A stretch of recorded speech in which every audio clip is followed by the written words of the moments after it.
हाय यार, मैंने तुम लोगों को बताना था।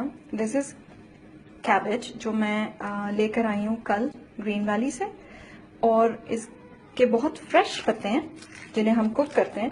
But I recently saw this video on internet that showed fake plastic cabbage जो प्रोड्यूस हो रही थी and then catch fire on the chulha. तो ये मैं तुम लोगों के सामने इसको हीट कर रही हूँ और तुम लोग देख रहे हो कि ये पत्ता is not catching fire at all, exactly how the video showed. और इसको ज़्यादा हीट करने के बाद इसका प्लास्टिक की तरह इसमें शाइन आ जाती है।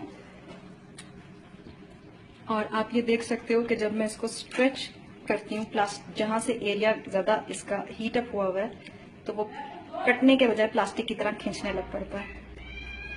कैन यू सी इसकी प्लास्टिक जैसी फॉर्म, ये स्ट्रेच हो रहा है प्लास्टिक की तरह। दिस इज फेक और आर्टिफिशियली मैन्युफैक्चर्ड कैबेज। सी, ये स्ट्रेच हो रहा है, पतला होता जा रहा है। जिस जगह को आपने हीट अप किया, it has turn into plastic. So be careful what you eat, what you bye.